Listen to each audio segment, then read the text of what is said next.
नमस्कार।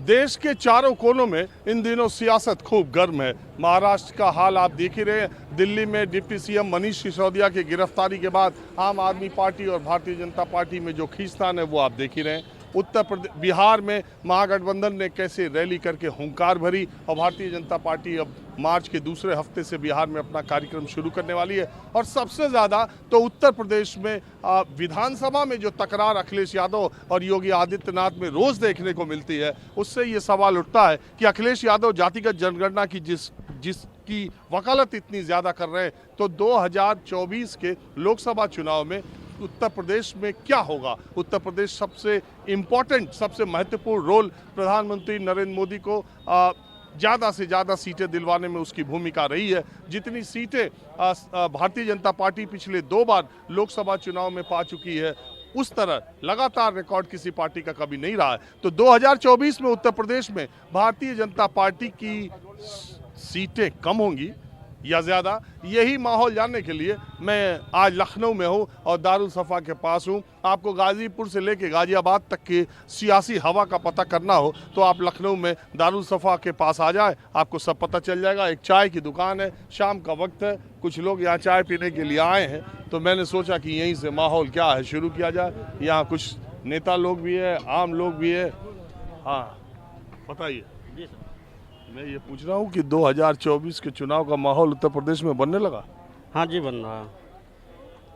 कैसा बन रहा है और किसके लिए बन रहा है? अभी ये समय पे पता चलेगा, थोड़ा और समय निकलेगा उसके बाद। अरे अब क्या समय निकलेगा, निकल ही रहा। हाँ जी, अभी तो अभी है 8-9 महीने हैं, तो थोड़ा अभी जैसे 2-3 महीने और निकल जाएंगे तो पता। बीजेपी का ग्राफ, बीजेपी आ ही रही है, उसको तो आना ही है।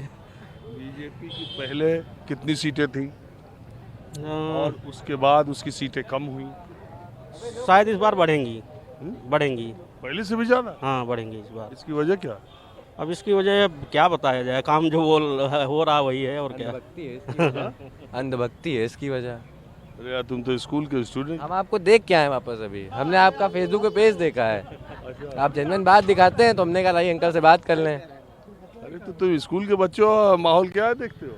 माहौल ये देखते हैं, अब देखिए आना तो नहीं कोई है, क्योंकि जितनी भी अंधभक्ति चल रही है ये, क्योंकि हम लोग जानते हैं हमारा फ्यूचर क्या है। अभी 12th के बाद हम लोग को 4 साल का ग्रेजुएशन करना है, तभी उनकी सरकार रहेगी। फिर 4 साल बाद हम लोग जब जॉब के लिए जाएंगे तो कहीं इधर 8-9 हज़ार की नौकरी में हम लोग भटकेंगे, और उस टाइम इतनी महंगाई हो जाएगी कि हम लोग 8-9 हज़ार में क्या हो जाएगा, ये आप भी जानते हैं, हम भी जानते हैं।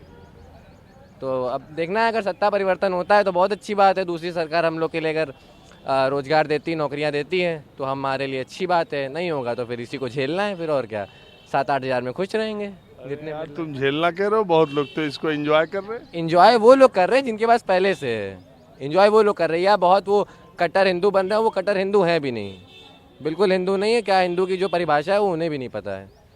सिर्फ फर्जी चीज़ें हैं कि हम हिंदू हैं, ये मुस्लिम है। हिंदू मुस्लिम कराया इस पार्टी ने, स्कूल में भी वही होता है। सारे जितने भी स्कूल के टीचर्स हैं वो भी अपना जात पात कर रहे हैं, तो सिर्फ हिंदू मुस्लिम कराती है और कुछ नहीं पार्टी कराती है ये। आप बताएं क्या नेताजी? इस समय मुझे इस बच्चे की बात बड़ा अच्छी लगी।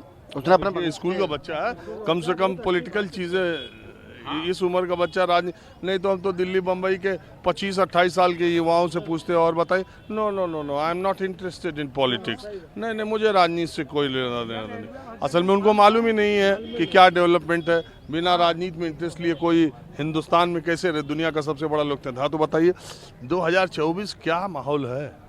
सही मायने में तो माहौल, अब ये सरकार इस तरीके से जो काम कर रही है, महंगाई जहाँ पर इतनी महंगाई बढ़ गई है, और सबसे ज़्यादा जो परेशान है गांव क्षेत्र में, आप जाइए, जो आवारा पशुओं का जो मामला है, रात भर किसान जाग करके अपनी फसलें रखा पा रहा है जैसे तैसे।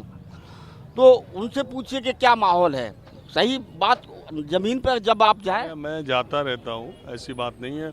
मैं गाँव किसानों से ही ज़्यादा बात करता हूँ। लखनऊ, दिल्ली, मुंबई बहुत कम रहता हूँ। लेकिन मैं ये कह रहा हूँ कि चुनाव आते आते ये आवारा पशु का मुद्दा रहता है क्या? ये तो 2022 में भी था विधानसभा में, ये कितना असर किया आप बताओ? देखिए, असर उस समय नहीं हुआ, ये बात सही है, क्योंकि सरकार दोबारा आई। लेकिन आज इस सरकार की तमाम ऐसी योजनाएं हैं जिससे गरीब, नौजवान, बेरोजगार परेशान है पूरी तरीके से। आज दिन दहाड़े हत्याएं हो रही हैं, अभी की घटना है। और जनमानस जो है ज़्यादा सुरक्षित महसूस अपने आप को नहीं कर रहा है। कहने के लिए सरकार है उनकी, मैं कोई उनके व्यक्तिगत बुराई नहीं कर रहा हूँ। किस पार्टी में?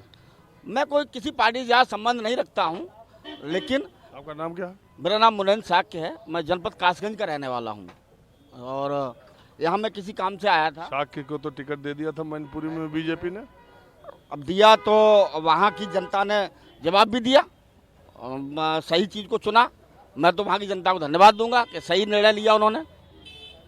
और आने वाले समय में मैं तो खैर बिरादरी की बात नहीं करता, जो बैकवर्ड समाज है, जो दलित समाज है, वो इस बार करवट लेगा, ये मेरा मानना है। तो आपके हिसाब से सीटें कम हो जाएंगी? हमारे हिसाब से सीटें कम होंगी और सरकार तो बनने की संभावना है, लेकिन मजबूत नहीं बनेगी, कमजोर सरकार बनने की संभावना है।